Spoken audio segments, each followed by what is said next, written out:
ਸਾਡਾ ਦੇਸ਼ ਦਾ ਪ੍ਰਧਾਨ ਮੰਤਰੀ ਸਾਡੇ ਦੇਸ਼ ਨੂੰ ਲੁੱਟ ਰਿਹਾ ਤੇ ਅਸੀਂ ਉਹਦਾ ਤਮਾਸ਼ਾ ਦੇਖ ਰਹੇ ਹਾਂ ਕਿ ਜਦੋਂ ਸਾਡੇ ਕਿਸਾਨ ਮਰ ਰਹੇ ਆ, ਸਾਡੇ ਕਿਸਾਨਾਂ ਉੱਤੇ ਅਤਿਆਚਾਰ ਹੋ ਰਿਹਾ, ਉਹਨਾਂ ਦੇ ਆਂਸੂ ਵੀ ਨਹੀਂ ਸੁੱਕੇ, ਉਹਨਾਂ ਦੇ ਪਰਿਵਾਰਾਂ ਦੇ, ਕਿ ਅਗਰ ਕਿਸੇ ਮੰਤਰੀ ਦਾ ਬੱਚੇ ਨੂੰ ਕੁਝ ਹੁੰਦਾ ਆ ਤੇ ਪੂਰੇ ਕਿਸਾਨਾਂ ਦੇ ਪਰਚੇ ਦਰਜ ਹੋ ਜਾਣੇ ਸੀ। ਸਾਡਾ ਕਿਸਾਨ ਮਰਿਆ ਆ ਤੇ ਹਜੇ ਤੱਕ ਵੀ ਉਹ ਜਿਹੜਾ ਮੰਤਰੀ ਦਾ ਪੁੱਤਰ ਇਹ ਬਾਹਰ ਘੁੰਮ ਰਿਹਾ, ਐਸ਼ ਕਰ ਰਿਹਾ। ਹਰ ਡਿਪਾਰਟਮੈਂਟ 'ਚ ਇਹਨਾਂ ਦੇ ਬੰਦੇ, ਇਨਸਾਫ ਕਿੱਥੋਂ ਮਿਲੇਗਾ? ਕੱਲ यूपी ਵਿੱਚ ਭਾਜਪਾ ਦੇ ਪੁੱਤਰ ਵੱਲੋਂ ਜਿਹੜਾ ਕਿ ਕਿਸਾਨਾਂ ਉੱਤੇ ਗੱਡੀ ਚੜਾ ਕੇ ਅਤਿਆਚਾਰ ਕੀਤਾ ਗਿਆ। ਸਾਡੇ ਕਿਸਾਨ ਵੱਡੀ ਤਾਦਾਦ ਵਿੱਚ ਜਿਹੜੇ ਨੇ ਸ਼ਹੀਦ ਹੋ ਗਏ ਸੀ ਅਤੇ ਨਾਲ ਹੀ ਜ਼ਖਮੀ ਹੋ ਗਏ ਸੀ। ਉਸ ਨੂੰ ਲੈ ਕੇ ਪੂਰੇ ਦੇਸ਼ ਵਿੱਚ ਜਿਹੜਾ ਵਾ ਭਾਜਪਾ ਦਾ ਜਿਹੜਾ ਵਿਰੋਧ ਕੀਤਾ ਜਾ ਰਿਹਾ ਹੈ। ਉੱਥੇ ਗੱਲ ਕਰੀ ਅੰਮ੍ਰਿਤਸਰ ਦੀ, ਅੰਮ੍ਰਿਤਸਰ ਵਿੱਚ ਜਿਹੜੇ ਕਿ ਅਜੇ ਕੁਮਾਰ ਜਿਹੜੇ ਸਮਾਜ ਸੇਵਕ ਨੇ ਉਹਨਾਂ ਵੱਲੋਂ ਅੱਜ ਵੱਖਰੇ ਤਰੀਕੇ ਨਾਲ ਜਿਹੜਾ ਵਾ ਰੋਡ ਪ੍ਰਦਰਸ਼ਨ ਕੀਤਾ ਜਾ ਰਿਹਾ ਭਾਜਪਾ ਦੇ ਖਿਲਾਫ। ਗੱਲਬਾਤ ਕਰਾਂਗੇ ਅਜੇ ਕੁਮਾਰ ਜੀ ਨਾਲ। ਅਜੇ ਕੁਮਾਰ ਜੀ, ਕੀ ਕਹਿਣਾ ਚਾਹੋਗੇ? ਅੱਜ ਤੁਸੀਂ ਆਪਣੇ ਆਪ ਨੂੰ ਸੰਗਲ ਪਾ ਕੇ ਭਾਜਪਾ ਸਰਕਾਰ ਦੇ ਖਿਲਾਫ ਜਿਹੜਾ ਰੋਡ ਪ੍ਰਦਰਸ਼ਨ ਕਰ ਰਹੇ ਹੋ, ਕੀ ਕਹਿਣਾ ਚਾਹੋਗੇ? ਸਾਡਾ ਦੇਸ਼ ਦਾ ਪ੍ਰਧਾਨ ਮੰਤਰੀ ਸਾਡੇ ਦੇਸ਼ ਨੂੰ ਲੁੱਟ ਰਿਹਾ ਤੇ ਅਸੀਂ ਉਹਦਾ ਤਮਾਸ਼ਾ ਦੇਖ ਰਹੇ ਹਾਂ। ਅਸੀਂ ਅੱਜ ਪੜ੍ਹੇ ਲਿਖੇ ਹੋ ਕੇ ਵੀ ਅੱਜ ਗੁਲਾਮੀ ਦੀ ਜੰਜੀਰੀਆਂ ਨੂੰ ਅੱਜ ਆਪਣੇ ਨਾਲ ਪਾਇਆ, ਕਿਉਂਕਿ ਸਾਡਾ ਜਿਹੜਾ ਦੇਸ਼ ਆ ਆਜ਼ਾਦ ਤੇ ਹੋ ਗਿਆ ਸੀ ਅੰਗਰੇਜ਼ਾਂ ਕੋ, ਮਗਰ ਇਹ ਜਿਹੜੇ ਕਾਲੇ ਅੰਗਰੇਜ਼ ਆ, ਜਨਰਲ ਡਾਇਰ ਦੀ ਸਰਕਾਰ ਆ, ਜਨਰਲ ਡਾਇਰ ਤੇ ਚਲੇ ਗਿਆ ਤੇ ਆਪਣੀ ਆਤਮਾ ਨਰਿੰਦਰ ਮੋਦੀ ਦੇ ਵਿੱਚ ਪਾ ਕੇ ਚਲਾ ਗਿਆ। ਹੁਣ ਸਾਨੂੰ ਇਹ ਕਾਲੇ ਅੰਗਰੇਜ਼ ਸਾਨੂੰ ਗੁਲਾਮ ਬਣਾ ਰਿਹਾ ਤੇ ਇਸ ਕਰਕੇ ਮੈਂ ਦੇਸ਼ ਨੂੰ ਇੱਕ ਮੈਸੇਜ ਦੇਣਾ ਚਾਹੁੰਦਾ ਕਿ ਇਹ ਜੰਜੀਰਾਂ ਦੇਖੋ ਤੁਸੀਂ ਅੱਜ ਬੰਨ੍ਹ ਲਈਆਂ ਸੀ, ਇਹਨਾਂ ਨੂੰ ਤੋੜਨ ਦਾ ਸਮਾਂ ਆ ਗਿਆ ਆ। ਅਸੀਂ ਇਹ ਨਰਿੰਦਰ ਮੋਦੀ ਨੂੰ ਜਵਾਬ ਦਈਏ, ਇਹਦੀ ਭਾਜਪਾ ਸਰਕਾਰ ਨੂੰ ਜਵਾਬ ਦਈਏ ਕਿ ਨੌਜਵਾਨ ਇੱਕ ਹੋ ਗਿਆ ਆ, ਜ਼ਿੰਦਗੀ तो अपने दम पे जी जाती है, दूसरों के कंधों पे तो जनाजे निकलते हैं। इस करके अपना फैसला खुद लईए ਤੇ ਇਹ ਕਾਲੇ ਅੰਗਰੇਜ਼ਾਂ ਨੂੰ ਇਹਨਾਂ ਨੂੰ ਆਪਣੇ ਦੇਸ਼ ਤੋਂ ਬਾਹਰ ਕੱਢੀਏ। ਕਿਸ ਤਰ੍ਹਾਂ ਦੇ ਅਜੇ ਕੁਮਾਰ ਜੀ, ਜਿਹੜਾ ਕਿ ਲਖੀਮਪੁਰ ਜਿਹੜਾ ਖੀਰੀ ਵਿੱਚ ਜਿਹੜਾ यूपी ਵਿੱਚ ਮਾਵਾਂ ਦੇ ਪੁੱਤ ਸ਼ਹੀਦ ਹੋ ਗਏ ਨੇ, ਉਸ ਵਿੱਚ ਉਸ ਤੇ ਕੀ ਤੁਸੀਂ ਬੋਲਣਾ ਚਾਹੋਗੇ? ਦੇਖੋ ਜੀ, ਇਹ ਬੀਜੇਪੀ ਦੀ ਪ੍ਰੀ ਪਲਾਨਿੰਗ ਸੀ, ਕਿਉਂਕਿ 1 ਸਾਲ ਦਾ ਸਮਾਂ ਹੋ ਚੁੱਕਿਆ। ਸਾਡੇ ਜਿਹੜੇ ਕਿਸਾਨਾਂ ਨੇ ਆਪਣੇ ਹੱਕਾਂ ਦੇ ਵਾਸਤੇ ਕਾਲੇ ਕਾਨੂੰਨ ਰੱਦ ਕਰਨ ਵਾਸਤੇ ਜਿਹੜੇ ਬਾਰਡਰਾਂ 'ਤੇ ਬੈਠੇ ਸੀ ਤੇ ਟਿਕਰੀ ਬਾਰਡਰ, ਦਿੱਲੀ ਦੇ ਬਾਰਡਰ, ਜਿੰਨੇ ਵੀ ਬਾਰਡਰ ਹੈਗੇ, ਸੰਭੂ ਬਾਰਡਰ ਜਿੰਨਾ ਵੀ ਆ, ਸਾਰਿਆਂ ਦੇ ਬੈਠੇ ਸੀ। ਪੂਰੇ ਦੇਸ਼ ਦੇ ਵਿੱਚ ਅੰਦੋਲਨ ਪੂਰਾ ਸ਼ਾਂਤੀਪੂਰਵਕ ਹੋ ਰਿਹਾ ਸੀ, ਮਗਰ ਇਹ ਲੋਕਾਂ ਨੂੰ ਬਰਦਾਸ਼ਤ ਨਹੀਂ ਹੋਇਆ ਕਿ ਕਿਸਾਨ ਜਿਹੜੇ ਇਹ ਆਪਣੇ ਹੱਕਾਂ ਲਈ ਲੜਾਈ ਲੜ ਰਹੇ ਆ ਤੇ ਇਹਨਾਂ ਜਿਹੜਾ ਅਜੇ ਮਿਸ਼ਰਾ ਆ, ਰਾਜ ਦਾ ਕੇਂਦਰੀ ਮੰਤਰੀ, ਇਹਦਾ ਬੇਟਾ ਜਿਹੜਾ ਮੋਨੂ ਮਿਸ਼ਰਾ, ਜਿੰਨੇ ਥਾਰ ਗੱਡੀ ਸੀ, ਜਿੰਨੇ 3 ਜਾਣੇ ਬੈਠੇ ਸੀ, ਗੱਡੀ ਸਰੇਆਮ ਵੀਡੀਓ 'ਚ ਵਾਇਰਲ ਹੋ ਰਹੀ ਆ, ਜਿਹਦੇ ਵਿੱਚ ਇਹ ਕਿਸਾਨਾਂ ਨੂੰ ਜਨਰਲ ਡਾਇਰ ਵਾਂਗੂ ਨੋਲਦਾ ਜਾ ਰਿਹਾ। ਜਿਵੇਂ ਜੱਲਿਆਂਵਾਲੇ ਬਾਗ ਦੇ ਵਿੱਚ ਜਨਰਲ ਡਾਇਰ ਨੇ ਸਾਡੇ ਨਿਹੱਤੇ ਕਿਸਾਨਾਂ ਦੇ, ਨਿਹੱਤੇ ਮਜ਼ਦੂਰਾਂ ਦੇ ਭਾਈ ਭੈਣਾਂ 'ਚ ਗੋਲੀਆਂ ਚਲਾਈਆਂ ਸੀ, ਇਸ ਤਰ੍ਹਾਂ ਹੀ ਨਿਹੱਤੇ ਕਿਸਾਨਾਂ ਦੇ ਉੱਤੇ ਝੰਡੇ ਲੈ ਕੇ ਜਾ ਰਹੇ ਸੀ, ਉਹਨਾਂ ਨੂੰ ਪਿੱਛੋਂ ਗੱਡੀ ਦੇ ਨਾਲ ਟਕਰਾ ਮਾਰੀਆਂ, ਉਹਨਾਂ ਨੂੰ ਮਾਰਿਆ, ਇਹਨਾਂ ਦਾ ਕਤਲ ਕੀਤੇ। ਅਸੀਂ ਇਹਨਾਂ ਨੂੰ ਕਦੀ ਮਾਫ ਨਹੀਂ ਕਰਾਂਗੇ। ਪੰਜਾਬ ਦੀ ਜਵਾਨੀ ਕਦੀ ਇਹਨਾਂ ਨੂੰ ਮਾਫ ਨਹੀਂ ਕਰੇਗੀ, ਕਿਉਂਕਿ ਸਾਡੇ ਸ਼ਹੀਦਾਂ ਨੇ, ਭਗਤ ਸਿੰਘ ਉਹਨਾਂ ਨੇ ਸਾਨੂੰ ਇਹੀ ਸਿਖਾਇਆ ਕਿ ਕਿਸੇ ਦੇ ਅੱਗੇ ਝੁਕਣਾ ਨਹੀਂ ਆ, ਹਮੇਸ਼ਾ ਆਪਣੇ ਦੇਸ਼ ਨਾਲ ਪਿਆਰ ਕਰਨਾ। ਤੇ ਅੱਜ ਮੈਂ ਸਾਰਿਆਂ ਨੂੰ ਕਹਿਣਾ ਚਾਹੂੰਗਾ ਕਿ ਆਪਣੇ ਪੰਜਾਬ ਕੀ ਪੂਰੇ ਦੇਸ਼ ਦੇ ਵਿੱਚ ਹਰ ਘਰ 'ਚ ਇੱਕ ਭਗਤ ਸਿੰਘ ਹੋਣਾ ਚਾਹੀਦਾ ਤੇ ਭਗਤ ਸਿੰਘ ਦਾ ਸੋਚ ਰੱਖਣੀ ਚਾਹੀਦੀ ਆ। ਫਿਰ ਹੀ ਸਾਡੇ ਦੇਸ਼ ਨੂੰ ਆਜ਼ਾਦ ਕਰਾਵਾਂਗੇ ਕਾਲੇ ਅੰਗਰੇਜ਼ਾਂ ਤੋਂ, ਕਿਉਂਕਿ ਸ਼ਹੀਦ ਤੇ ਆਪਣਾ ਕੰਮ ਕਰ ਗਏ ਆ। ਤਾਂ ਇਸ ਕਰਕੇ ਸਾਨੂੰ ਆਪਣੇ ਦੇਸ਼ ਨੂੰ ਬਚਾਉਣ ਵਾਸਤੇ ਇਹਨਾਂ ਕਾਲੇ ਅੰਗਰੇਜ਼ਾਂ ਦਾ ਵਿਰੋਧ ਕਰਨਾ ਪਏਗਾ। ਅਜੇ ਕੁਮਾਰ ਜੀ, ਕਦੋਂ ਤੱਕ ਸਾਡੇ ਜਿਹੜੇ ਕਿਸਾਨ ਵੀਰ ਨੇ, ਕਦੋਂ ਤੱਕ ਆਪਣਾ ਜਿਹੜਾ ਖੂਨ ਇਸੇ ਤਰ੍ਹਾਂ ਜਿਹੜਾ ਵਹਾਉਂਦੇ ਰਹਿਣਗੇ, ਕਦੋਂ ਤੱਕ ਸ਼ਹੀਦੇ ਦਿੰਦੇ ਰਹਿਣਗੇ? ਅੱਜ ਵੀ ਸਾਡਾ ਦੇਸ਼ ਗੁਲਾਮ ਹੈ। ਤੁਸੀਂ ਦੇਖ ਰਹੇ ਹੋ, ਤੁਸੀਂ ਜੰਜੀਰਾਂ ਪਾ ਕੇ ਜਿਹੜਾ ਵਿਰੋਧ ਕਰ ਰਹੇ ਹੋ, ਇੱਕ ਬਣੇ ਆਜ਼ਾਦੀ ਜਿਹੜਾ ਮਨਾਇਆ ਜਾਂਦਾ ਵਾ, ਕਿ ਲੱਗਦਾ ਸਾਡਾ ਦੇਸ਼ ਆਜ਼ਾਦ ਆ? ਆਪਣੀ ਹੱਕਾਂ ਮੰਗਾਂ ਵਾਸਤੇ ਸਾਨੂੰ ਜਿਹੜਾ ਧਰਨੇ ਪ੍ਰਦਰਸ਼ਨ ਕਰਨੇ ਪੈਂਦੇ ਨੇ, ਕੀ ਕਹਿਣਾ ਚਾਹੋਗੇ? ਮੈਂ ਤੁਹਾਨੂੰ ਦੱਸਣਾ ਚਾਹੁੰਦਾ ਆ ਕਿ ਜਦੋਂ ਸਾਡੇ ਕਿਸਾਨ ਮਰ ਰਹੇ ਆ, ਸਾਡੇ ਕਿਸਾਨਾਂ ਉੱਤੇ ਅਤਿਆਚਾਰ ਹੋ ਰਿਹਾ, ਉਹਨਾਂ ਦੇ ਆਂਸੂ ਵੀ ਨਹੀਂ ਸੁੱਕੇ, ਉਹਨਾਂ ਦੇ ਪਰਿਵਾਰਾਂ ਦੇ। ਮੈਂ ਕੱਲ ਦੇਖਿਆ ਆ, ਕਿਸੇ ਦੀ ਭਰਾ ਚਲਾ ਗਿਆ, ਕਿਸੇ ਦਾ ਪੁੱਤ ਚਲਾ ਗਿਆ, ਕਿਸੇ ਦਾ ਕੱਲਾ ਵਾਰਿਸ ਚਲਾ ਗਿਆ, ਤੇ ਮੋਦੀ ਸਾਹਿਬ ਲਖਨਊ ਦੇ ਵਿੱਚ ਜਸ਼ਨ ਮਨਾ ਰਿਹਾ, ਪਾਰਟੀਆਂ ਕਰ ਰਿਹਾ। ਜਿਵੇਂ ਕਿ ਅੰਗਰੇਜ਼ ਜਦੋਂ ਭਾਰਤੀਆਂ ਨੂੰ ਮਾਰਦੇ ਸੀ ਤੇ ਪਾਰਟੀਆਂ ਕਰਦੇ ਸੀ, ਤੇ ਅੱਜ ਮੋਦੀ ਸਾਹਿਬ ਦਾ ਵੀ ਉਹੀ ਹਾਲ ਆ। ਇਹਦੇ ਵਿੱਚ ਔਰੰਗਜ਼ੇਬ ਦੀ ਆਤਮਾ ਆ ਗਈ ਆ, ਇਹਦੇ ਵਿੱਚ ਜਨਰਲ ਡਾਇਰ ਦੀ ਆਤਮਾ ਆ ਗਈ ਆ। ਇਹ ਕਾਲੇ ਅੰਗਰੇਜ਼ ਸਾਨੂੰ ਭਾਰਤ ਵਾਸੀਆਂ ਨੂੰ ਗੁਲਾਮ ਬਣਾਉਣਾ ਚਾਹੁੰਦੇ ਆ, ਇਹ ਸੰਵਿਧਾਨ ਨੂੰ ਖਤਮ ਕਰਨਾ ਚਾਹੁੰਦੇ ਆ, ਇਹ ਮਨੁਸਮਰਤੀ ਦਾ ਰਾਜ ਲੈਣਾ ਚਾਹੁੰਦੇ ਆ।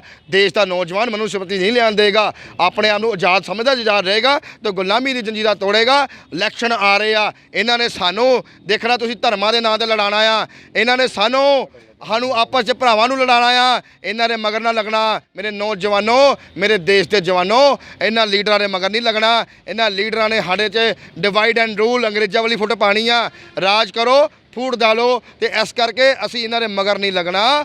ਸਾਡਾ ਜਿਹੜਾ ਖੂਨ ਜਿਹੜਾ ਡੁੱਲਿਆ, ਇਹਨਾਂ ਕਿਸਾਨਾਂ ਦਾ ਖੂਨ ਡੋਲਿਆ, ਤੇ ਇਸ ਕਰਕੇ ਮੈਂ ਤੁਹਾਨੂੰ ਦੱਸਣਾ ਚਾਹੂੰਗਾ ਕਿ ਅਗਰ ਕਿਸੇ ਮੰਤਰੀ ਦਾ ਬੱਚੇ ਨੂੰ ਕੁਝ ਹੁੰਦਾ ਆ ਤੇ ਪੂਰੇ ਕਿਸਾਨਾਂ ਦੇ ਪਰਚੇ ਦਰਜ ਹੋ ਜਾਣੇ ਸੀ। ਸਾਡਾ ਕਿਸਾਨ ਮਰਿਆ ਆ ਤੇ ਹਜੇ ਤੱਕ ਵੀ ਉਹ ਜਿਹੜਾ ਮੰਤਰੀ ਦਾ ਪੁੱਤਰ ਇਹ ਬਾਹਰ ਘੁੰਮ ਰਿਹਾ, ਐਸ਼ ਕਰ ਰਿਹਾ ਤੇ ਉਹਦਾ ਪਿਤਾ ਕਹਿ ਰਿਹਾ ਕਿ ਮੇਰਾ ਬੇਟਾ ਉੱਥੇ ਹੈ ਹੀ ਨਹੀਂ ਸੀ। ਤੇ ਮੈਂ ਸਰਕਾਰ ਨੂੰ ਵੀ ਤੇ ਮੈਂ ਆਪਣੇ ਦੇਸ਼ ਦੇ ਆਪਣੇ ਦੂਜੀਆਂ ਪਾਰਟੀਆਂ ਨੂੰ ਵੀ ਕਹਿਣਾ ਚਾਹੂੰਗਾ, ਸਾਰੇ ਇੱਕ ਹੋ ਜਾਓ, ਇਸ ਮੰਤਰੀ ਦੇ ਮੁੰਡੇ ਨੂੰ ਅੰਦਰ ਕਰਾਓ, ਇਹਨੂੰ ਫਾਂਸੀ ਦੀ ਸਜ਼ਾ ਦਿਲਾਓ ਤੇ ਨਾਲੇ ਜਿਹੜਾ ਮੰਤਰੀ ਦਾ ਪਿਓ ਆ ਅਜੇ ਮਿਸ਼ਰਾ ਇਹਨੂੰ ਬਰਖਾਸਤ ਕਰਾਓ। ਅਗਰ ਇਹ ਨਹੀਂ ਹੁੰਦੇ ਤੇ ਮੋਦੀ ਸਾਹਿਬ ਤੁਹਾਨੂੰ ਆਪਣਾ ਅਸਤੀਫਾ ਦੇਣਾ ਚਾਹੀਦਾ, ਗ੍ਰਹਿ ਮੰਤਰੀ ਸਾਹਿਬ ਤੁਹਾਨੂੰ ਆਪਣਾ ਅਸਤੀਫਾ ਦੇਣਾ ਚਾਹੀਦਾ ਕਿ ਤੁਸੀਂ ਦੇਸ਼ ਚਲਾਉਣ ਦੇ ਲਾਇਕ ਨਹੀਂ ਹੋ। ਤੁਸੀਂ ਤਾਂ ਸਿਰਫ ਤੇ ਸਿਰਫ ਅਡਾਨੀ ਅਮਾਨੀ ਦੀ ਚਮਚਾਗਿਰੀ ਕਰਨ ਵਾਲੇ ਹੈਗੇ ਹੋ ਬੰਦੇ, ਤਾਂ ਤੁਸੀਂ ਲੋਕਾਂ ਨੂੰ ਇਨਸਾਫ ਨਹੀਂ ਦੇ ਸਕਦੇ। ਮੈਂ ਅੱਜ ਤੁਹਾਨੂੰ ਦੱਸਣਾ ਚਾਹੁੰਦਾ ਇਹ ਸੈਂਟਰ ਦੇ ਵਿੱਚ ਹਰ ਮਹਿਕਮੇ 'ਚ ਇਹਨਾਂ ਦੇ ਬੰਦੇ, ਸੁਪਰੀਮ ਕੋਰਟ 'ਚ ਇਹਨਾਂ ਦੇ ਬੰਦੇ, ਹਾਈ ਕੋਰਟ 'ਚ ਇਹਨਾਂ ਦੇ ਬੰਦੇ, ਹਰ ਦੂਜੀਆਂ ਕੋਰਟਾਂ ਦੇ ਵਿੱਚ ਇਹਨਾਂ ਦੇ ਬੰਦੇ, ਵਿਜੀਲੈਂਸ 'ਚ ਇਹਨਾਂ ਦੇ ਬੰਦੇ, ਹਰ ਡਿਪਾਰਟਮੈਂਟ 'ਚ ਇਹਨਾਂ ਦੇ ਬੰਦੇ।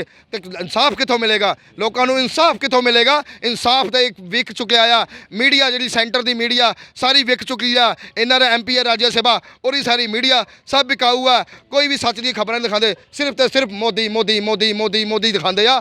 ਇਹਨਾਂ ਨੇ ਕਦੀ ਸੱਚ ਨਹੀਂ ਦਿਖਾਣਾ। ਤੁਸੀਂ ਦੇਖ ਸਕਦੇ ਹੋ ਕਾਂਗਰਸ ਦੇ ਜਿਹੜੇ ਪ੍ਰਿੰਕਾ ਗਾਂਧੀ ਜੀ ਉੱਥੇ ਗਏ ਸੀ, ਉਹਨੂੰ 30 ਘੰਟਿਆਂ ਦੇ ਅੰਦਰ ਉਹਨੂੰ ਅਰੈਸਟ ਪਾ ਕੇ ਰੱਖਿਆ, ਨਾ ਕਿ ਉਹਦੇ ਵਿੱਚ ਕੋਈ FIR ਦਰਜ ਕੀਤੀ, ਨਾ ਕੋਈ ਆਰਡਰ ਆਇਆ। ਉਹਨੂੰ ਲੇਡੀਜ਼ ਨੂੰ ਕਹਿੰਦੇ ਬੇਟੀ ਬਚਾਓ ਬੇਟੀ ਪੜ੍ਹਾਓ, ਉਹਨੂੰ ਬੇਟੀ ਨੂੰ ਦੇਖੋ ਜੇਲ੍ਹ ਦੇ ਵਿੱਚ ਬੰਦ ਰੱਖਿਆ ਇਹਨਾਂ ਨੇ। ਫਿਰ ਤੁਸੀਂ ਦੇਖੋ ਪੰਜਾਬ ਦੇ ਸਾਡੇ ਡਿਪਟੀ CM ਸੁਖੀ ਰੰਧਾਵਾ ਜੀ ਉੱਥੇ ਗਏ ਆਪਣੇ 6 MLA ਨਾਲ, ਉਹਨਾਂ ਨੂੰ ਅਰੈਸਟ ਕੀਤਾ। ਇਹ ਲੋਕ ਆਪਣੇ UP ਨੂੰ ਦੇਸ਼ ਤੋਂ ਬਾਹਰ ਵੱਖਰਾ ਸਮਝਦੇ ਆ। ਇਹ ਫੋਰਨ ਕੰਟਰੀ ਨਹੀਂ ਹੈ, ਪੂਰਾ ਦੇਸ਼ ਆ। ਜਿਹੜਾ ਮਰਜ਼ੀ ਜਿੱਥੇ ਮਰਜ਼ੀ ਜਾਸਦਾ, ਹਰ ਕਿਸੇ ਨੂੰ ਅਧਿਕਾਰ ਆ, ਕਿਸੇ ਨੂੰ ਕਿਸੇ ਰੋਕਣ ਦਾ ਅਧਿਕਾਰ ਨਹੀਂ ਹੈਗਾ ਇਹਨਾਂ ਕੋਲ। ਅਜੇ ਕੁਮਾਰ ਜੀ ਕੀ ਕਹਿਣਾ ਚਾਹੋਗੇ? ਪਿਛਲੇ ਦਿਨੀ ਦੇਸ਼ ਦੇ ਪ੍ਰਧਾਨ ਮੰਤਰੀ ਜਿਹੜੇ ਨਰਿੰਦਰ ਮੋਦੀ ਆ, ਉਹਨਾਂ ਦਾ ਜਨਮ ਦਿਨ ਮਨਾਇਆ ਜਾਂਦਾ ਭਾਜਪਾ ਆਗੂਆਂ ਵੱਲੋਂ, ਪਰ ਇੱਕ ਬਾਰੇ ਜਿਹੜੇ ਅੰਮ੍ਰਿਤਸਰ ਦੇ ਭਾਜਪਾ ਆਗੂ ਨੇ ਸ਼ਵੇਤ ਮਲਕ ਜੀ, ਉਹਨਾਂ ਦੇ ਘਰ ਦੇ ਬਾਹਰ ਕਿਸਾਨਾਂ ਧਰਨਾ ਲਾਇਆ ਸੀ। ਉਹਨਾਂ ਵਿੱਚ ਸਾਡਾ ਕਿਸਾਨ ਜਿਹੜਾ ਸੀ ਵੀਰ ਉਹ ਸ਼ਹੀਦ ਹੋ ਚੁੱਕਿਆ ਸੀ, ਪਰ ਭਾਜਪਾ ਜਿਹੜੇ ਆਗੂ ਨੇ ਸ਼ਵੇਤ ਮਲਕ ਇੱਕ ਵਾਰੀ ਵੀ ਬਾਹਰ ਆ ਕੇ ਉਸ ਪਰਿਵਾਰ ਨਾਲ ਜਾਂ ਉਹਨਾਂ ਨਾਲ ਅਫਸੋਸ ਨਹੀਂ ਕੀਤਾ ਗਿਆ ਕਿਸਾਨਾਂ ਨਾਲ। ਪਰ ਉੱਥੇ ਜਿਹੜੇ ਅੰਮ੍ਰਿਤਸਰ ਦੀ ਗੱਲ ਕਰੀ ਜਾਂ ਪੂਰੇ ਦੇਸ਼ ਦੀ ਗੱਲ ਕਰੀਏ, ਉੱਥੇ ਜਿਹੜਾ ਨਰਿੰਦਰ ਮੋਦੀ ਦਾ ਜਨਮ ਦਿਨ ਮਨਾਇਆ ਗਿਆ ਭਾਜਪਾ ਆਗੂਆਂ ਵੱਲੋਂ, ਤੁਸੀਂ ਕਿਸ ਤਰ੍ਹਾਂ ਦੇਖਦੇ ਹੋ? ਦੇਖੋ ਜੀ, ਇਹ ਭਾਜਪਾ ਵਾਲੇ ਨਾ ਜਿਹੜੇ ਇਹ ਗੋਡਸੇ ਦੇ ਬੰਦੇ ਆ ਜੀ, ਜਿਹੜੇ ਗੋਲੀਆਂ ਮਾਰਦੇ, ਖੂਨ ਦੀਆਂ ਹੋਲੀਆਂ ਖੇਲਦੇ ਆ।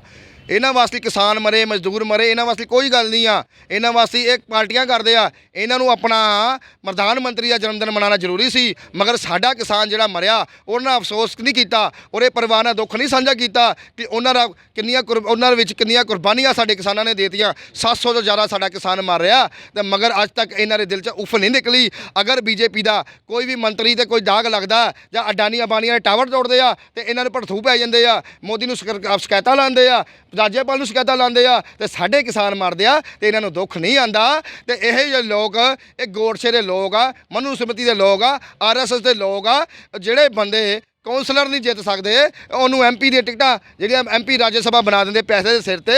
ਇਹਨਾਂ ਲੋਕਾਂ ਨੂੰ ਅਕਲ ਕਿੰਨੀ ਕੁ ਹੋਏਗੀ? ਇਹਨਾਂ ਨੂੰ ਕੀ ਪਤਾ ਹੋਏਗਾ ਕਿਸਾਨ ਮਜ਼ਦੂਰ ਕੀ ਹੁੰਦਾ? ਜਿਹੜਾ ਬੰਦਾ ਗਰੀਬ ਦੇ ਘਰ ਜੰਮਦਾ ਆ, ਜਿਹਨੇ ਗਰੀਬੀ ਦੇਖੀ ਆ, ਜਿਹਨੇ ਮਜ਼ਦੂਰੀ ਦੇਖੀ ਆ, ਜਿਹਨੇ ਕਿਸਾਨ ਨਾਲ ਮਿਹਨਤ ਕਰਾਈ ਆ, ਉਹਨੂੰ ਪਤਾ ਹੁੰਦਾ ਆ। ਜਿਹਨੇ ਲੋਕਾਂ ਨੇ ਕੁਛ ਦੇਖਿਆ ਨਾ ਹੋਵੇ, ਜਿਹੜੇ ਸਭ ਪੈਸੇ ਦੇ ਸਿਰ ਤੇ ਅੱਗੇ ਜਾਂਦੇ ਆ, ਇਹਨਾਂ ਲੋਕਾਂ ਨੂੰ ਤੇ ਸਿਰ ਤੇ ਜੁੱਤੀਆਂ ਮਾਰਨੀਆਂ ਚਾਹੀਦੀਆਂ। ਕਿਸ ਤਰ੍ਹਾਂ ਤੁਸੀਂ ਦੇਖਦੇ ਹੋ UP ਸਰਕਾਰ ਨੇ ਵੀ ਆਰਡਰ ਕਰ ਦਿੱਤੇ ਨੇ ਵੀ ਪੰਜਾਬ ਵਿੱਚ ਕੋਈ ਵੀ ਜੇਕਰ ਪੰਜਾਬੀ ਆਉਂਦਾ ਵਾ ਉਸ ਨੂੰ ਜਿਹੜਾ UP ਵਿੱਚ ਅੰਦਰ ਨਹੀਂ ਵੜਨ ਦਿੱਤਾ ਜਾਊਗਾ, ਤੁਸੀਂ ਕਿਸ ਤਰ੍ਹਾਂ ਦੇਖਦੇ ਹੋ?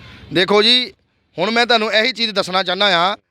ਅਗਰ ਇਹੀ ਚੀਜ਼ ਪੰਜਾਬ ਨੇ ਕੀਤੀ ਹੁੰਦੀ ਤੇ ਪੰਜਾਬ ਨੂੰ ਇਹਨਾਂ ਨੇ ਕਹਿਣਾ ਸੀ ਇਹ ਅਗਲਾਵਾਦੀ, ਖਾਲਿਸਤਾਨੀ। ਤੇ ਹੁਣ ਜਿਹੜਾ UP ਨੇ ਕਰਤਾ ਕਿ ਪੰਜਾਬ ਦੇ ਲੋਕ ਕੋਈ ਅੰਦਰ ਨਹੀਂ ਵੜਨਗੇ ਤੇ ਇਹਨਾਂ ਨੂੰ ਹੁਣ ਕੀ ਕਹੀਏ? ਇਹ ਗੁੰਡਾਗਰਦੀ ਜਿਹੜੀ ਕਰ ਰਹੇ ਆ। ਹੁਣ ਇਹ ਜਿਹੜੇ ਖਾਲਿਸਤਾਨੀ ਜਿਹੜੇ ਲੋਕਾਂ ਨੂੰ ਕਹਿੰਦੇ ਫਿਰਦੇ ਸੀ, ਜਿਹੜਾ ਕਿਸਾਨ ਆਪਣੇ ਦੇਸ਼ ਵਾਸਤੇ ਲੜਾ ਤੇ ਦੇਸ਼ ਭਗਤ ਤੇ ਆਪਣੇ ਹੱਕ ਵਾਸਤੇ ਲੜੇ ਤੇ ਖਾਲਿਸਤਾਨੀ, ਤੇ ਹੁਣ ਤੁਸੀਂ ਪੰਜਾਬ 'ਚ ਰੋਕਣ ਦੇ ਪਏ, ਪੰਜਾਬੀਆਂ ਨੂੰ ਰੋਕਦੇ ਪਏ UP ਦੇ ਵਿੱਚ। ਹੁਣ ਤੁਹਾਨੂੰ ਕੀ ਕਹੀਏ? ਤੁਹਾਨੂੰ ਗੁੰਡਾਗਰਦੀ ਕੀ ਕਹੀਏ? CM ਸਾਹਿਬ, ਜੋਗੀ ਸਾਹਿਬ, ਤੁਸੀਂ ਇੱਕ ਜੋਗੀ ਸੀ। ਜੋਗੀ ਦਾ ਕੰਮ ਹੁੰਦਾ ਆ ਹਰ ਕਿਸੇ ਦਾ ਭਲਾ ਕਰਨਾ, ਆਪਣੀ ਸਾਧੂ ਸੰਤ ਵਾਲਾ ਕੰਮ ਸਮਾਜ ਕਰਦੇ। ਤੁਸੀਂ ਲੀਡਰ ਤੋਂ ਕਿਉਂ ਬਣੇ? ਤੁਹਾਨੂੰ ਕੀ ਆ ਸ਼ੌਂਕ ਪੈ ਗਿਆ? ਤੁਹਾਨੂੰ ਆਪਣਾ ਗੱਡੀਆਂ ਦਾ ਸ਼ੌਂਕ ਸੀ, ਤੁਹਾਨੂੰ ਆਪਣਾ ਜਿਹੜਾ ਪੈਸੇ ਦਾ ਸ਼ੌਂਕ ਸੀ। ਇੱਕ ਉਹ ਰਾਮਦੇਵ ਨਕਲੀ ਬਾਬਾ, ਔਰ ਬਾਬਾ ਅੱਖ ਕਾਣੀ ਵਾਲਾ ਹੈ, ਸਾਰਾ ਕੁਝ ਬਣਾ ਲਿਆ, ਕਰੋੜਾਂ ਅਰਬਾਂ ਰੁਪਈਆ ਕਮਾ ਗਿਆ। CM ਜੋਗੀ ਇੰਨਾ ਕਮਾ ਗਿਆ ਤੇ ਅੱਜ ਤੁਸੀਂ ਲੱਖਾਂਪਤੀ, ਕਰੋੜਾਪਤੀ ਕੀ ਅਰਬਾਪਤੀ ਤੋਂ ਵੀ ਵੱਧ ਹੋ ਗਏ ਹੋ। ਅੱਜ ਤੁਹਾਨੂੰ ਹੀ ਤੁਸੀਂ ਜਿਹੜੇ ਬਾਬੇ ਸੀ, ਤੁਹਾਡਾ ਕੰਮ ਸੀ ਬੀਨ ਵਜਾਣਾ ਤੇ ਲੋਕਾਂ ਨੂੰ ਸੱਪ ਕੱਢ ਕੇ ਦਿਖਾਣੇ, ਤੇ ਉਹ ਬਾਬਾ ਰਾਮਦੇਵ ਲੋਕਾਂ ਨੂੰ ਆਪਣਾ ਉਹ ਸਿਖਾਉਂਦਾ ਸੀ ਆਪਣਾ ਯੋਗ, ਤੇ ਤੁਸੀਂ ਅੱਜ ਆਪਣੇ ਬਿਜ਼ਨਸ ਕਿਉਂ ਖੋਲਤੇ? ਅਗਰ ਪੰਜਾਬ ਦੇ ਲੋਕਾਂ ਨੂੰ ਤੁਸੀਂ ਰੋਕੋਗੇ, ਇਹਦਾ ਮਤਲਬ ਤੁਸੀਂ ਦੇਸ਼ ਦੇ ਗੱਦਾਰ ਲੋਕ ਹੋ। ਤੁਸੀਂ ਆਪਣੇ UP ਨੂੰ ਦੇਸ਼ ਤੋਂ ਬਾਹਰ ਮੰਨਿਆ, ਭਾਰਤ ਤੋਂ ਵੱਖਰੇ ਮੰਨਦੇ ਹੋ। ਦੇਸ਼ ਤੋਂ ਵੱਡੇ ਸਭ ਤੋਂ ਵੱਡੇ ਆਤੰਕਵਾਦੀ ਤੇ ਤੁਸੀਂ ਹੋ, ਜਿਹੜੇ ਪੰਜਾਬ ਦੇ ਲੋਕਾਂ ਨੂੰ ਆਪਣੇ UP ਦੇ ਅੰਦਰ ਵੜਨ ਤੋਂ ਬਾਅਦ ਮਨਾ ਕਰਦੇ ਹੋ। ਤੁਸੀਂ ਕਿਸ ਤਰ੍ਹਾਂ ਦੇਖਦੇ ਹੋ ਇੱਕ ਜਿਹੜੀ ਗੋਦੀ ਮੀਡੀਆ ਵਾ ਬਾਰ-ਬਾਰ ਜਿਹੜਾ ਵਾ ਕਿਸਾਨਾਂ ਦੇ ਖਿਲਾਫ ਗਲਤ ਪ੍ਰਚਾਰ ਕੀਤਾ ਜਾ ਰਿਹਾ ਵੀ ਕਿਸਾਨਾਂ ਵੱਲੋਂ ਜਿਹੜਾ ਉਹਨਾਂ ਤੇ ਪਥਰਾਵ ਕੀਤਾ ਗਿਆ ਜਾਂ ਗਲਤ ਜਿਹੜੀ ਆ ਖਬਰ ਫੈਲਾਈ ਗਈ ਆ, ਪਰ ਉਸ ਤੋਂ ਬਾਅਦ ਇੱਕ ਵੀਡੀਓ ਵਾਇਰਲ ਹੁੰਦੀ ਆ ਜਿਸ ਵਿੱਚ ਕਿਸਾਨ ਬੜੀ ਸ਼ਾਂਤਮਈ ਢੰਗ ਨਾਲ ਜਿਹੜੇ ਕਿ ਰੋਸ ਪ੍ਰਦਰਸ਼ਨ ਕਰਦੇ ਸੀ ਕਾਲੇ ਕਾਨੂੰਨ ਬਿੱਲਾਂ ਦਾ। ਉਸ ਤੋਂ ਪਿੱਛੋਂ ਭਾਜਪਾ ਆਗੂ ਦਾ ਮੁੰਡਾ ਲੜਕਾ ਆਉਂਦਾ ਵਾ, ਉਸ ਵੱਲੋਂ ਆ ਕੇ ਜਿਹੜੇ ਕਿਸਾਨਾਂ ਨੂੰ ਕੁਚਲਿਆ ਜਾਂਦਾ ਵਾ। ਤੁਸੀਂ ਕਿਸ ਤਰ੍ਹਾਂ ਦੇਖਦੇ ਹੋ ਇਸ ਚੀਜ਼ ਨੂੰ? ਦੇਖੋ ਜੀ, ਇਹ ਤਾਂ ਪੂਰੇ ਵਰਲਡ ਨੂੰ ਪਤਾ ਲੱਗ ਗਿਆ ਕਿ ਵਰਲਡ ਨੂੰ ਪੂਰਾ ਲੱਗ ਗਿਆ ਕਿ ਕਿਸਾਨਾਂ ਨੂੰ ਉਹਨਾਂ ਨੇ ਪ੍ਰੀ ਪਲਾਨਿੰਗ ਦੇ ਨਾਲ ਮਾਰਿਆ ਗਿਆ ਆ, ਉਹਨਾਂ ਨੂੰ ਕੁਚਲਿਆ ਗਿਆ, ਉਹਨਾਂ ਨੂੰ ਮਾਰਨ ਵਾਸਤੇ ਹੀ ਗੱਡੀ ਚੜਾਈ ਗਈ ਸੀ। ਤੇ ਇਸ ਕਰਕੇ ਜਿਹੜੀ ਗੋਦੀ ਮੀਡੀਆ ਹੈਗੀ ਆ, ਗੋਦੀ ਮੀਡੀਆ ਦੇ ਅਕਾਊਂਟ ਤੁਸੀਂ ਚੈੱਕ ਕਰ ਲਓ, ਜਦੋਂ ਦੀ ਮੋਦੀ ਸਰਕਾਰ ਬਣੀ ਆ 2014 'ਚ ਤਾਂ ਲੈ ਕੇ 2021 ਤੱਕ ਇਹਨਾਂ ਦੇ ਰਿਸ਼ਤੇਦਾਰਾਂ ਦੇ ਅਕਾਊਂਟ ਚੈੱਕ ਕਰੋ, ਇਹਨਾਂ ਦੇ ਆਪਣੇ ਅਕਾਊਂਟ ਚੈੱਕ ਕਰੋ। ਇਹਨਾਂ ਦੇ ਇੰਨੀਆਂ ਪ੍ਰਾਪਰਟੀਆਂ ਬਣਾ ਲੀਆਂ, ਇੰਨਾ ਪੈਸਾ ਇਹਨਾਂ ਨੂੰ ਮੋਦੀ ਨੇ ਦੇ ਦਿੱਤਾ ਕਿ ਇਹ ਮੋਦੀ ਦੇ ਖਿਲਾਫ ਬੋਲ ਹੀ ਨਹੀਂ ਸਕਦੇ। ਮੋਦੀ ਚਾਹੇ ਗਲਤ ਹੋਵੇ, ਚਾਹੇ ਉਹ ਗਲਤ ਪ੍ਰਚਾਰ ਕਰੇ, ਮੋਦੀ ਨੂੰ ਸਹੀ ਦਿਖਾਣਗੇ, ਤੇ ਅਗਰ ਦੂਸਰੀ ਪਾਰਟੀ ਦਾ ਕੋਈ ਸਹੀ ਬੋਲੇਗਾ ਤੇ ਉਹਨੂੰ ਵੀ ਗਲਤ ਕਹਿਣਗੇ। ਅੱਜ ਕਿਸਾਨ ਸਾਡੇ ਆਪਣੇ ਹੱਕਾਂ ਵਾਸਤੇ ਲੜ ਰਿਹਾ, ਮਗਰ ਅੱਜ ਵੀ ਕਿਸਾਨ ਨੂੰ ਇਹ ਲੋਕ ਗਲਤ ਕਹਿ ਰਿਹਾ, ਉਸ ਮੋਦੀ ਨੂੰ ਸਹੀ ਕਹਿ ਰਿਹਾ ਜਿਹੜਾ ਅਡਾਨੀ ਅੰਬਾਨੀ ਦਾ ਚਮਚਾ ਆ, ਜਿਹੜਾ ਉਹਨਾਂ ਦੇ ਸਾਰਿਆਂ ਦੇ ਚੱਲਦਾ ਆ, ਉਹ ਮਡਾਰੀ ਆ। ਤੇ ਇਹ ਜਿਹੜੇ ਬੰਦਰ ਆ ਸਾਰੇ ਨੱਚਦੇ ਆ ਔਰ ਇਹ ਕਹਿੰਦੇ। ਇਸ ਕਰਕੇ ਸਾਨੂੰ ਸਾਰਿਆਂ ਨੂੰ ਅੱਜ ਇਕੱਠਾ ਹੋਣਾ ਪਏਗਾ, ਇਸ ਮੋਦੀ ਦੇ ਖਿਲਾਫ ਬੜੀ ਵੱਡੀ ਲੜਾਈ ਲੜਨੀ ਪਏਗੀ। ਤਾਂ ਹੀ ਸਾਡਾ ਦੇਸ਼ ਪਹਿਲਾਂ ਆਜ਼ਾਦ ਹੋਇਆ ਸੀ, ਹੁਣ ਅਸੀਂ ਆਪਣੇ ਦੇਸ਼ ਨੂੰ ਦੁਬਾਰਾ ਕਾਲੇ ਅੰਗਰੇਜ਼ਾਂ ਤੋਂ ਆਜ਼ਾਦ ਕਰਾਉਣਾ। ਜੈ ਹਿੰਦ, ਜੈ ਭਾਰਤ, ਇਨਕਲਾਬ ਜਿੰਦਾਬਾਦ, ਇਨਕਲਾਬ ਜਿੰਦਾਬਾਦ। ਤੁਸੀਂ ਦੇਖਿਆ ਵੀ ਜਿਹੜਾ ਨੌਜਵਾਨ ਆ ਅਜੇ ਕੁਮਾਰ ਅੰਮ੍ਰਿਤਸਰ ਦਾ ਇੱਕ ਸਮਾਜ ਸੇਵਕ ਆ, ਕਿਸ ਤਰ੍ਹਾਂ ਜਿਹੜਾ ਅੱਜ ਮੋਦੀ ਸਰਕਾਰ ਦੇ ਖਿਲਾਫ ਕਿਸ ਤਰ੍ਹਾਂ ਨਾਅਰੇਬਾਜ਼ੀ ਕੀਤੀ ਜਾ ਰਹੀ ਆ, ਆਪਣੇ ਆਪ ਨੂੰ ਸੰਗਲ ਜਿਹੜੇ ਗਲਾਂ ਵਿੱਚ ਪਾ ਕੇ ਆਪਣੇ ਆਪ ਨੂੰ ਕਿਤੇ ਅੱਜ ਵੀ ਜਿਹੜਾ ਵਾ ਕੈਦੀ ਮਹਿਸੂਸ ਕਰ ਰਹੇ ਆ, ਅੱਜ ਵੀ ਆਜ਼ਾਦ ਮਹਿਸੂਸ ਕਰ ਰਹੇ, ਅਤੇ ਮੋਦੀ ਸਰਕਾਰ ਨੂੰ ਲਾਂਭਾ ਪਾ ਰਹੇ ਵੀ ਜਿਸ ਤਰ੍ਹਾਂ ਉਹਨਾਂ ਨੇ ਕਿਸਾਨਾਂ ਉੱਤੇ ਜਿਹੜੇ ਕਿ ਭਾਜਪਾ ਦੇ ਜਿਹੜੇ ਆਗੂ ਨੇ ਉਹਦੇ ਬੇਟੇ ਵੱਲੋਂ ਕਿਸ ਤਰ੍ਹਾਂ ਗੱਡੀ ਚੜਾਈ ਗਈ ਸੀ, ਉਸ ਨੂੰ ਲੈ ਕੇ ਪੂਰੇ ਦੇਸ਼ ਵਿੱਚ ਵਿਰੋਧ ਕੀਤਾ ਜਾ ਰਿਹਾ। ਉਸੇ ਲੜੀਵਾਰ ਨੂੰ ਅੰਮ੍ਰਿਤਸਰ ਦੇ ਜਿਹੜੇ ਕਿ ਨੌਜਵਾਨ ਆ ਸਮਾਜ ਸੇਵਕ ਅਜੇ ਕੁਮਾਰ, ਇੱਕ ਵੱਖਰੇ ਤਰੀਕੇ ਨਾਲ ਜਿਹੜਾ ਪ੍ਰਦਰਸ਼ਨ ਕੀਤਾ ਗਿਆ ਵਾ, ਅਤੇ ਉਹਨਾਂ ਕਿਹਾ ਵੀ ਜਿੰਨਾ ਚਿਰ ਕਾਲੇ ਕਾਨੂੰਨ ਬਿੱਲ ਰੱਦ ਨਹੀਂ ਕੀਤੇ ਜਾਣਗੇ ਜਾਂ ਕਿ ਜਿਹੜੇ ਭਾਜਪਾ ਦੇ ਆਗੂ ਨੇ ਜਿਹੜੇ ਪੁੱਤਰ ਉਸ ਨੂੰ ਸਜ਼ਾ ਨਹੀਂ ਦਿਵਾਈ ਜਾਏਗੀ, ਇਸੇ ਤਰ੍ਹਾਂ ਜਿਹੜਾ ਰੋਜ਼ ਪ੍ਰਦਰਸ਼ਨ ਕਰਦੇ ਰਵਾਂਗੇ। ਮੈਨੂੰ ਦਿਓ ਇਜਾਜ਼ਤ, ਮੈਂ ਹਰਜੀਤ ਗਰੇਵਾਲ, ਵੀ ਪੰਜਾਬੀ ਟੀਵੀ ਲਈ ਅੰਮ੍ਰਿਤਸਰ।